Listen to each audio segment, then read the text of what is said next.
성쾌한 아침 원주에서 출발합니다.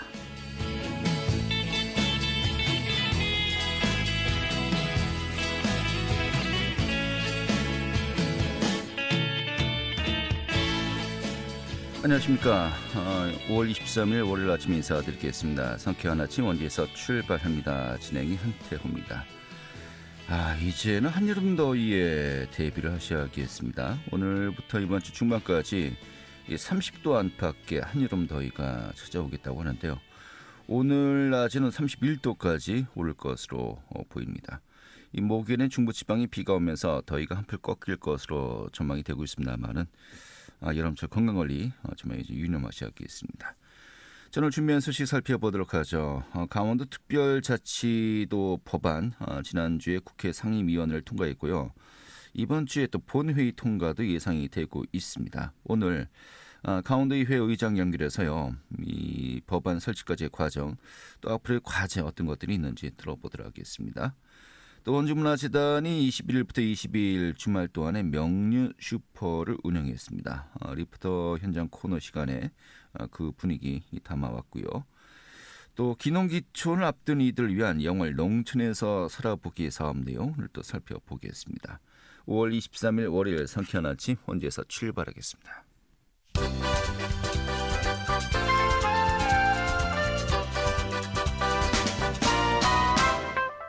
오늘의 뉴스입니다.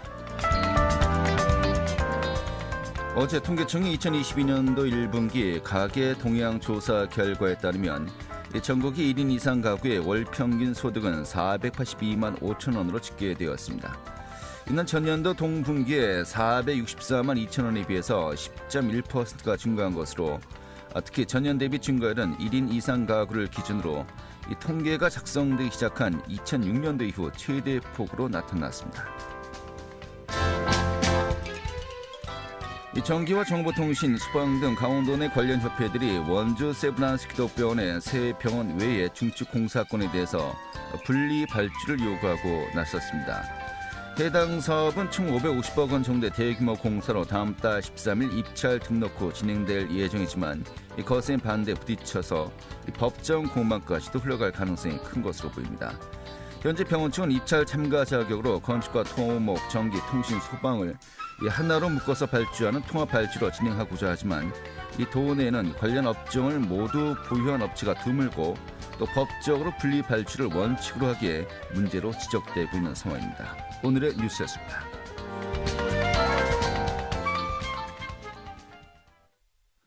네, 강원특별자치도 법안이 지난주에 국회 상임위원회 행정안전위원회를 통과했습니다. 이번 주 본회의 통과를 앞두고 있다고 하는데요. 오늘 강원도의회 좀 의견 듣는 시간 준비하겠습니다. 강원도의회 각도영 의장 연결하겠습니다. 의장님. 네, 안녕하세요. 곽도영입니다. 네, 반갑습니다. 네. 우리 의장님 이번에 그 원주시장 민주당 경선에 나오셨다가 좀 이제 만족스럽지 못한 결과를 이제 얻었습니다만은 요즘 어떻게 지내고 계십니까? 네, 일단 지금 선거운동 기간이고 이래서 일단 우리 당의 선거운동에 좀 이렇게 좀 도움을 주고 있고요. 네. 최근에는 좀 한 2주 동안 미국하고 스위스하고 독일 우리 2024년 동계 청소년 올림픽 붐 조성과 기반 조성 이런 네트워크 조성을 위해서 좀 해외 출장을 좀 다녀왔습니다. 네. 해외 출장도 다녀오시고, 또 이제 정전직 공식 선거운동 후보들은 굉장히 고생하시는데 좀 여유가 있는 것 같습니다. 네. 도의회 그 임기가 언제까지죠? 저 10대 의회는 이제 모든 게 다 똑같습니다만 6월 30일까지입니다. 다음 달 말일까지입니다. 다음 달 말까지요. 11대 임기는 이제 7월 1일부터 시작됩니다. 예. 임기를 다 마치고, 향후 우리 의장님의 향후 계획은 어떤 것들이 있는지요? 네, 그동안 일단 제가 준비했던 우리 아나운서님께서 말씀하셨듯이 시장이 준비가 안 돼서 잠시 어떤 휴식의 시간을 좀 갖고자 하고 이렇게 있습니다. 네, 알겠습니다. 좀 오늘 내용 살펴보도록 하겠습니다. 강원특별자치도 설치 법안 지난주에 상임위원회를 통과했고요. 네. 이번 주 26일이나 27일 이 법사위 그리고 또 본회의 통과가 예상된다라고 지금 알려져 있는데 일정대로 진행될 것 같습니까?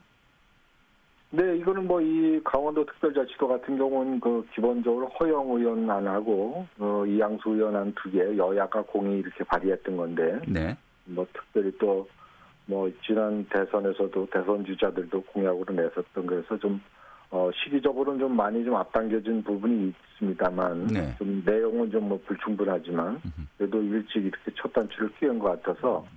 제가 뭐 예견할 건데 여야가 다 공히 이거에 대해서 또 강원도 정치권에서도 요구도 이게 뭐 일관되고 그래서 아마 26일 본회의에서 무난하게 통과될 거로 예상하고 있습니다. 네, 알겠습니다. 이 불충분한 내용들이 포함되어 있다라고 하셨는데 이 부분 좀 저희가 잠시 뒤에 이제 여쭤보도록 하겠고요. 이게 사실 10년 정도의 그동안에 또 경과 규정이 있지 않았습니까? 네. 이 특별자치도 통과까지 그동안에 어떤 과정들이 있었죠? 네, 이게 뭐 일단 그 지난 정부에서도 이게 뭐 대선 공약이기도 했고 그러면서 많은 진통 그때 이제 통과가 안 되고 나름대로 입법 과정을 못 거쳤는데요. 이게 그동안 이제 저희 정치권에서 일관된 주장에 대해서 중앙 정치권에서 답을 한 것 같고, 네.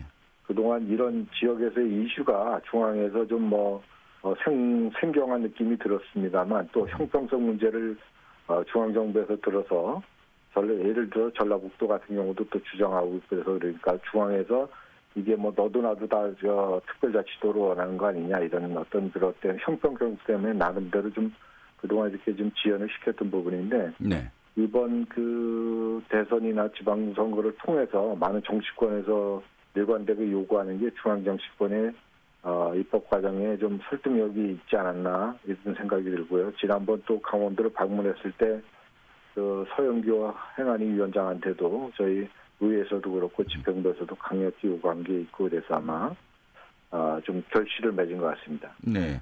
자, 이 특별자치도 아닙니까?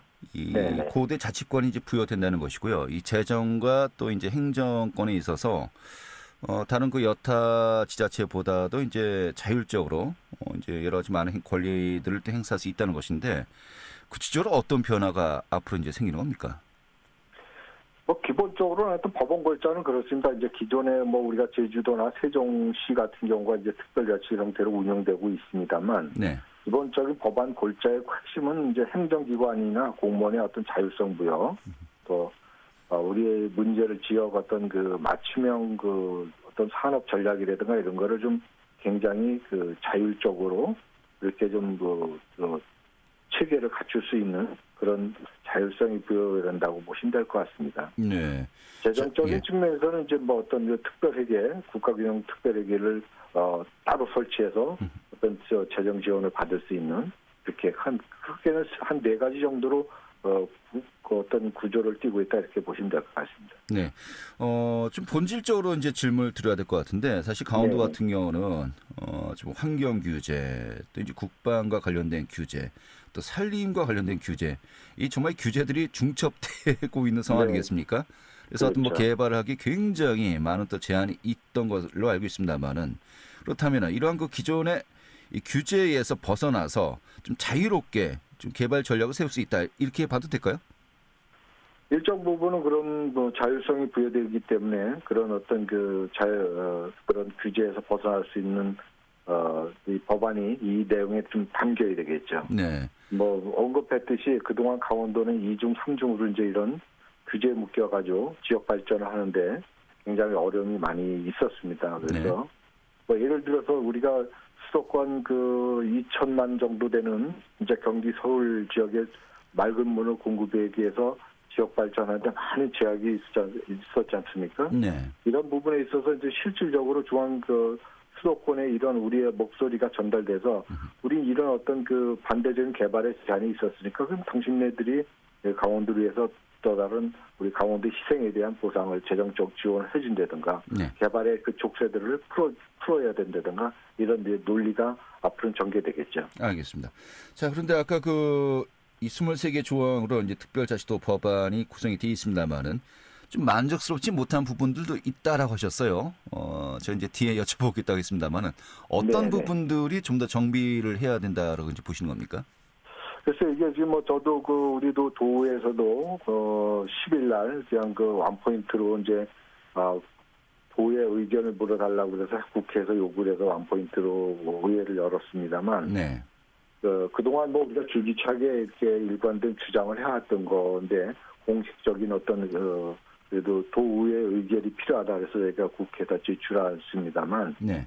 지금 저희도 사실 이번 법안이 행안이 통과되는 법안 23개정은 굉장히 좀 뭐 한마디로 얘기하면 좀 허술하다 이런 생각이 들고 내용이 없다 이런 생각은 듭니다만 네. 그럼에도 불구하고 지금 이 상황에서 그거라도 첫 단추를 안 끼면은 이 자체가 한 2, 3년 딜레이 될 수도 있고 언제가 이게 또 이 자치법 강원특별자치도에 대한 법안 자체 상정 자체가 어려운 상황에서 네.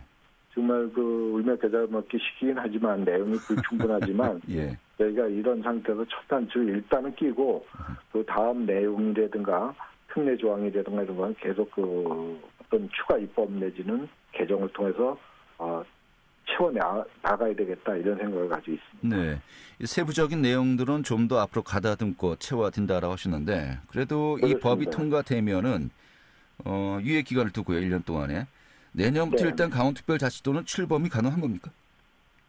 그렇죠. 법적으로는 뭐 1년 후에는 출범하게 돼 있습니다만, 네.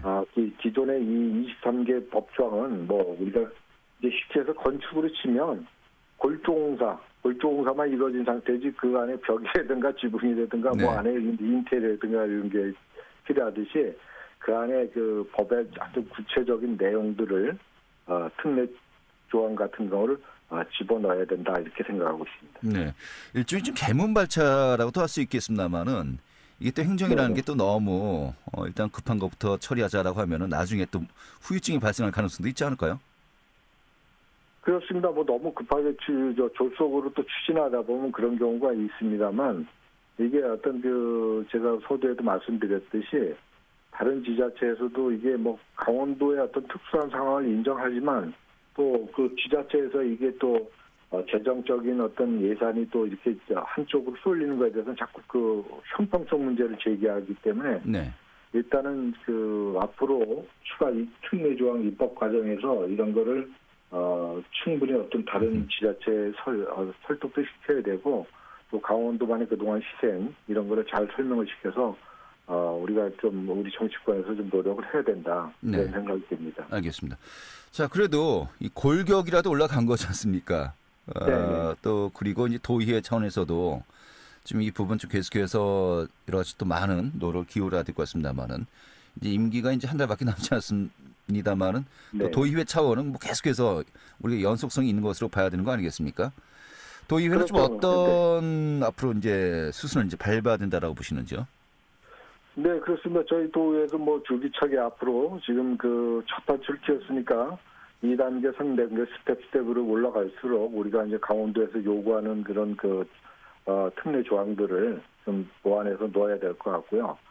저희 도의회뿐만 아니라 강원도민 또 각 제야에 계신 분들이라든가 NGO라든가 이런 어떤 강원도민의 의견을 잘 반영해서 일단 이 법이 완성도를 정말 강원도민이 원하는 그런 강원특별자치도가 되도록 앞으로도 계속적인 추가 입법 과정을 저희도 지켜보고 요구할 계획입니다. 그래서 알겠습니다. 예. 10대 의회도 끝나는 상황이긴 하지만 11대 의회에서도 이 이슈를 의제로 삼아서 계속 더 보완하도록 일단 잘 인수인계하겠습니다. 네. 이제 다음 주 수요일이군요. 6월 1일 이제 지방선거가 끝나고 나면은 새로운 도지사 또 새로운 도의원들이 다 이제 결정되는 거 아니겠습니까? 네, 그렇습니다. 1년 동안의 기간에 이런 또 세부적인 내용들 얼마나 또 강원도에 필요한 것들로 내용들로 또 채울 수 있을지 그것도 또 능력이 검증되는 정말 또 중요한 또 시기가 되겠네요. 예. 네, 알겠습니다. 그렇습니다. 예. 네. 오늘 말씀 고맙고요. 네. 종종 뵙겠습니다. 네, 하여튼 오랜만에 우리 아나운서님 이렇게 목소리 듣게 돼서 저도 반갑습니다. 네, 저도 반가웠습니다. 오늘 고맙습니다. 네, 감사합니다. 네, 강원도의회 곽도영 의장이었습니다. 알찬 정보, 생생한 현장의 소식을 전해드립니다. 리포터 현장.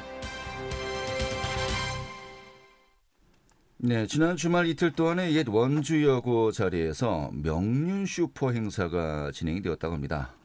슈퍼마켓이 와서 장사를 한 게 아니고요. 좀 독특한 이름의 행사였는데, 자, 문화를 파는 정감 있는 슈퍼마켓을 테마로 다양한 볼거리가 준비되었었다고 하는데요. 오늘 소개해드리도록 하죠. 주인의 리포터, 어서 오시죠. 네, 안녕하세요. 네, 슈퍼라는 행사 이름이 참 흥미로웠습니다. 좀 어떤 행사였습니까? 네, 지난 21일부터 22일까지 이틀 동안 원주문화재단이 명륜 슈퍼 행사를 운영했습니다. 옛 원주여고에 자리 잡은 원주문화재단은 올해부터 본격적으로 원주복합문화교육센터 운영을 시작했는데요. 원주복합문화교육센터를 더 널리 알리기 위한 취지에서 명륜 슈퍼 행사를 개최했습니다. 이번 달 행사를 시작으로 앞으로 매달 색다른 체험 프로그램으로 점점 행사를 확대 운영할 계획인데요. 문화를 파는 정감 있는 슈퍼마켓이라는 주제로 운영되는 행사입니다.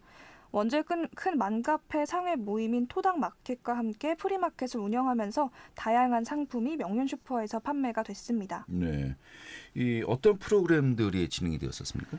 네, 원주 소상공인들이 판매하는 다양한 원주 특산품을 활용한 음식부터 색다른 소품과 디저트까지 다양한 물건이 판매됐고요. 시민들의 눈과 귀를 사로잡을 공연과 이벤트도 많았습니다. 아이들을 사로잡는 형형색색의 비눗방울을 쏘는 버블 퍼레이드 공연을 시작으로 클래식 앙상블 공연과 흥미로운 마술 공연까지 진행됐습니다. 오후 내내 다채로운 공연들이 진행됐는데요. 어린이뿐만 아니라 성인들까지 즐길 수 있는 공연도 많았습니다. 원주문화재단 김성수 ACP 팀장 이야기 들어보겠습니다. 네, 저희 원주문화재단이 작년에 이제 이 원주 복합문화교육센터가 조성되면서 입주를 하게 됐습니다. 그래서 어떻게 보면은 마을 주민들을 위하거나 또 함께할 수 있는 행사나 이런 게 많이 없었다가 올해 이제 코로나도 어느 정도 풀리고 해서 처음으로 마을 주민들이 함께 참여할 수 있는 행사를 기획하게 됐고요. 또 이 복합문화교육센터라는 문화 공간이 조금 더 많은 시민분들에게 홍보가 되고 앞으로도 더욱 많이 이곳을 찾아서 이용하실 수 있도록 하기 위해 공간을 홍보하는 차원에서도 이 사업을 기획하게 됐습니다. 많은 시민분들이 문화에 대한 갈증이 조금이나마 해소될 수 있을 거라고 생각하고 있습니다.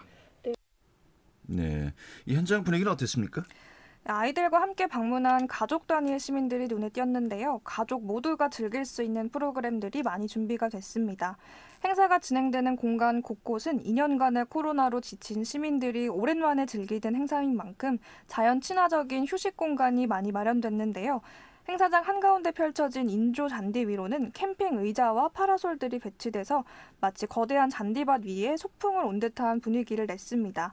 캠핑 의자와 파라솔에는 행복해 보이는 가족들이 자리를 잡고 즐거운 시간을 보냈는데요.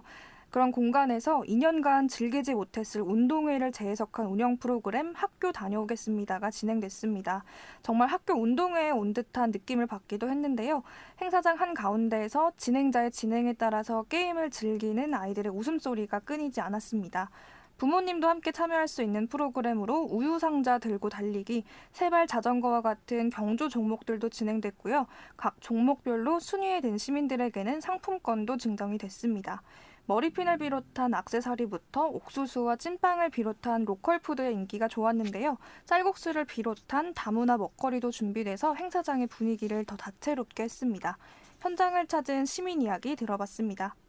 SNS를 좀 하다 보니까 많이 홍보가 됐더라고요. 그래서 알고 있었는데 또 언니가 같이 여기 원주 사는데 같이 가자 그래서 애들 데리고 지금 나왔거든요. 근데 생각보다 그런 게임하고 이런 게 처음에 왔을 땐 애들이 좀 이러더니 막 참여하고 이러더라고요. 그래서 애들도 재밌다 그러고 하고요. 또 뭐 이렇게 구매하면은 뽑기도 할 수 있어가지고 그거에도 또 재미가 있어서 괜찮은 것 같아요. 요즘에 아직 코로나 때문에 많이 이런 행사가 없었는데 아이들을 자꾸 데리고 나올 수 있는 이런 게 있으면 꾸준히 나와서 참여하면 되게 재밌을 것 같아요. 네, 한마디로 동네 잔치, 마을 축제가 이제 된 것 같은데요. 정말 코로나 이후에 좀 답답한 일상을 벗어날 수 있는 좋은 기회가 될 것 같습니다. 이 명륜 슈퍼 이번 일회성으로 끝나는 게 아니고 매달 열린다고요? 네, 문화를 파는 명륜 슈퍼에서는 앞서 소개해드린 플리마켓과 공연 외에도 매월 색다른 체험 프로그램을 운영하는데요. 이번에는 반개리 은행나무를 활용한 굿즈 만들기가 진행됐습니다.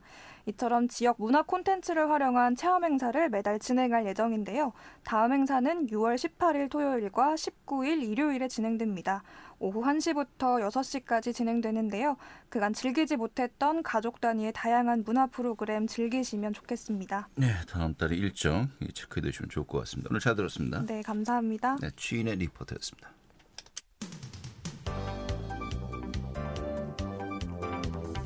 생생한 현장, 유익한 생활 정보를 전해드리겠습니다. KBS 원주 라디오 상쾌한 아침 원주에서 출발합니다를 함께하고 있습니다. 네, 최근에 농촌에서의 삶을 꿈꾸는 분들이 늘고 있는데요. 좀 관심 있게 지켜볼 만한 사업 소개해드리겠습니다. 바로 영월 농촌에서 살아보기 사업인데요. 오늘 담당자 연결해서 들어보도록 하죠. 영월군 농업기술센터의 신종현 담당자 연결하겠습니다. 여보세요? 네, 안녕하세요. 네, 반갑습니다. 네, 안녕하세요. 저희 영월에서 그 영월 농촌에서 살아보기 사업을 추진하고 있는데 이게 뭐 성공적인 기농기촌을 준비하도록 돕는 사업이라고 좀 들었습니다. 좀 네. 그 시행 취지부터 좀 소개해 주시죠. 네, 저희 영월군은 그 연평균 1,300명 정도 이제 기농기촌이 매년 유입되고 있는데요. 저희 영월군에서는 2년 연속 기농기촌 유치 지원 공모 사업에 선정돼서 사업비 일부를 저희 기농기촌을 희망하는 도시민에게 농촌에 거주하면서 일자리, 생활 등을 체험하고 지역 주민과의 교류를 제공하는 농촌에서 살아보기 지원 사업을 추진하게 되었습니다. 네. 기농기촌 인구가 매년 1,300명 정도 되는 겁니까? 네, 맞습니다. 굉장히 많으시네요. 예. 네. 이게 그러면 매년 좀 이렇게 증가 추세입니까? 전반적으로 이 추세가 어떻습니까? 저희 통계청 자료에 의하면 저희 연평균 1,400명 정도 꾸준히 유입되고 있는 것으로 나타나고 있는데요. 네. 연도별로 보면 2017년도에 1,570명, 18년도에 1,490명, 2019년도에 1,230명, 2020년도에 1,320명으로 집계되었습니다. 예, 그렇군요. 자, 이런 가운데 신청자를 선발해서 농촌에서 살아보기 이제 사업을 시행하고 있는 거 아니겠습니까? 좀 어떻게 프로그램들이 진행이 되는 겁니까? 저희 본 사업은 체험계, 축소, 교육장, 운영 인력, 영농교육, 농촌 체험 등의 모든 여건을 갖춘 농촌 체험마을을 선정하여 네. 저희 영월군은 김삿가면에서 위치한 예밀포도마을에서 저희가 진행하고 있습니다. 네, 올해는 영월 예밀포도마을이고요. 매년 마을이 바뀌는 겁니까? 매년 마을을 이제 저희가 고시 공고를 해서 해당 적합한 마을을 선정을 하는데요. 작년에 이어서 올해도 예밀포도 마을이 선정되었습니다. 네. 그러면은 이제 저렴한 비용으로 농촌에서 또 살아볼 수도 있고 또 농촌농가에 좀 인력도 제공하고 이렇게 좀 서로가 좀 신혼 휴가를 내는 식으로 이제 프로그램이 준비되어 있는 것 같아요. 어떻습니까? 저희 본 사업은 참가자에게 이제 6개월 동안 임시 주거 공간을 거주하면서 네. 거주 기간 중에 영농 프로그램을 참가시키고 영농 교육 지원, 지역 내 우수농가 현장 방문, 마을 화합 등에 대한 그 지원을 하고 있고요. 네. 저희 농작업, 단기 일자리 근로 등을 지원하면서 저희 인건비도 소액 받으면서 다양한 프로그램을 지원받고 월 30만 원 연수비도 함께 지원받고 있습니다. 네. 그럼 매년 몇 분 정도가 참여를 하고 있습니까? 작년에 이어서 저희가 2년째 하는 지원 사업인데요. 저희가 5가구씩 해서 6명 지금 진행되고 있습니다. 네, 5가구. 그러니까 이제 가구 단위로 이제 참여를 하시는 겁니까? 네, 맞습니다. 그래요. 그러면은 살아보기 아닙니까? 네. 6개월 동안 살아볼만 하다 하시면 나중에 이제 완전히 이주를 하시는 건데 그런 이렇게 살아보기 체험을 해보시고 나중에 또 이주하신 분들 뭐 비율이 어느 정도인지 좀 체크가 됐나요? 저희가 2년차 지원 사업이다 보니까 네. 작년에 있는 통계로만 저희가 지금 집계가 되고 있는데요. 작년에 5가구 7명이 신청하셔서 1가구 두 분이 저희가 지금 영월군으로 이주되었습니다. 그렇군요. 네. 아직은 지금 이제 시작 단계이기 때문에 좀 미약하지만은 나중에 정말 누적된 결과 나오면은 굉장히 좀 여러 가지 많은 우리가 연구할 게 많이 있을 것 같습니다. 네. 올해는 선발이 끝난 겁니까? 네, 올해는 선발이 끝나서 지금 진행되고 있습니다. 그래요. 이 내년에도 이제 또 예정이라고 제가 들었습니다만은 좀 어떻게 정보를 미리 좀 제가 파악하면 좋을까요? 올해 또 많은 참가자분들이 신청해 주셨는데요. 저희 살아보기 지원 사업은 매년 2월에서 3월 중 기농기촌 종합센터에서 이제 개별로 신청을 받고 있고 저희 관련된 사업과 관련된 공지사항은 이제 매년 초에 그 영월군청이나 농업기술센터에 게시하니까 그때 참고하시면 좋을 것 같습니다. 네. 좀 기농기촌을 고민 중이신 분들 굉장히 많이 있지 않겠습니까? 이런 가운데 6개월 정도 정말 주거 공간이 확보되고 또 이제 일을 하시면서 이 본인 적성이 맞는지 좀 파악하고 수익성도 파악하고 좀 사업을 좀 더 확대할 계획은 없으신지요? 저희가 그 사업비 예산을 내년에 조금 늘려서 운영비가 이제 매년 들어가다 보니까 저희가 5가구가 아닌 좀 가구 수를 좀 늘려서 많은 분들이 영월군으로 체험할 수 있게 좀 지원 확대할 예정입니다. 네, 알겠습니다. 저도 한번 그 직장만 아니면 도전해보고 싶은 또 그런 프로그램이 아닌가 싶은데요. 네, 오늘 잘 들었습니다. 네, 감사합니다. 네, 영월군 농업기술센터의 신종현 담당자였고요. 오늘 순서는 여수분도 마치겠습니다. 고맙습니다.